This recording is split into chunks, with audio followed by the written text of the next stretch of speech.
আজকের এই সাংবাদিক সম্মেলনটা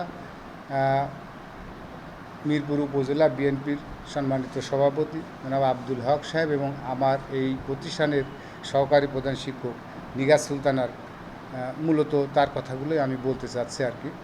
তো নিগার সুলতানার সাথে আমার ব্যক্তিগতভাবে কোনো ঝামেলাও নাই, প্রাতিষ্ঠানিক কোনো ঝামেলা নাই। সরকার পতন হওয়ার পরে নিগার সুলতানা বিভিন্ন লোকজনকে ফোন দিয়ে স্কুলে দফায় দফায় নিয়ে এসে আমার কাছে 1 লক্ষ টাকা চাই। আমি নিগার সুলতানাকে আমার সহকারী প্রধান শিক্ষককে বলি যে যেহেতু আপনি লোকজন ডেকে নিয়ে এসে এই কথাটা বললেন বা বলাচ্ছেন, আপনি এটা কীভাবে মিনিমাইজ করেন। তারপরে উনি আমাকে বলে যে না, স্কুলে আসার দরকার নাই। যাই হোক, এক পর্যায়ে আমি টাকা যখন দিই না, তখন এই স্কুলে একটা নতুন ভবন নির্মাণ হবে এবং ভাঙা হয়েছে। এই ভাঙা এবং এই নির্মাণকে কেন্দ্র করেই আসলে উনি একটা সমস্যা তৈরি করেছে, যার একটা অভিযোগও তিনি দিয়েছেন। আমার ধারণা যে এই ধরনের বা এই সমস্ত ঘটনার কারণেই আমার এই স্কুলে এসে দফায় দফায় তারা বিভিন্নভাবে হামকিদমি প্রদর্শন করে। সর্বশেষ আজকে আমার এই বিদ্যালয়ের সহকারী শিক্ষক আমিরুল ইসলাম ক্যাপ্টেনকে ক্লাস থেকে ডেকে নিয়ে এসে এই অফিসে বেদম মারধর করেছেন তারা। তো আমার যে শিক্ষক সে বলেছে আব্দুল হক তাকে প্রথমে মেরেছে, তারপর তার সাথে আমি তো সবাইকে চিনি না, তো আমার শিক্ষকই বলবে যে সে কাকে তিনি মেরেছেন। হতে পারে যে প্রধান শিক্ষককে সরাতে পারলে উনি প্রধান শিক্ষক হবে। উনি তো বিএনপির সভাপতির ভাইয়ের বউ, ওনার তো এখন চরম পাওয়ার। স্কুলে স্যারের কাছ থেকে চাঁদা চেয়েছিলেন, স্যার এটা চাঁদা দেয়নি।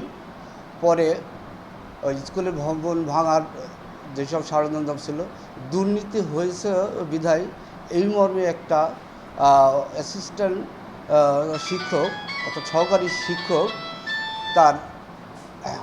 তার পরিবারের সদস্যের পরামর্শে আমাদের সভাপতি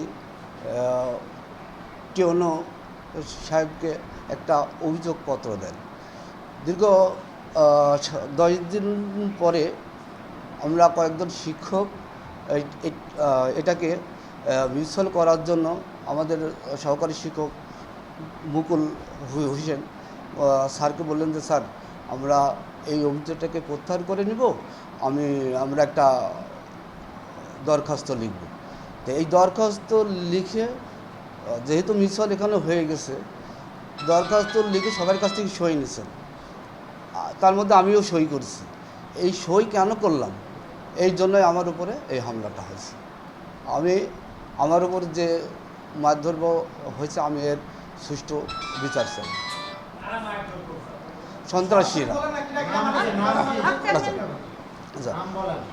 সাবেক হক চেয়ারম্যান প্রথমে আমাকে দুটো চত্থাপট দেয়, তারপরে ওনার সহযোগী 3 জন সন্ত্রাসী, মোহাম্মদ শাহাবুল ইসলাম, মোহাম্মদ শাহিন আলম, মোহাম্মদ জামিল উদ্দিন, এই 3 জন আমাকে লাঠি কিল ঘুষি মেরে আমাকে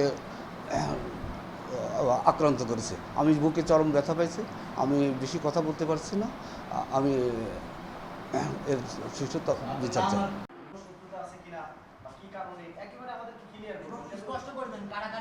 আমার কোনো জানা মতে আমার কোনো শত্রু নেই। এনজিওর কিস্তি প্রথমবার বিকাশ পেমেন্ট করলেই 20 টাকা ইনস্ট্যান্ট ক্যাশব্যাক।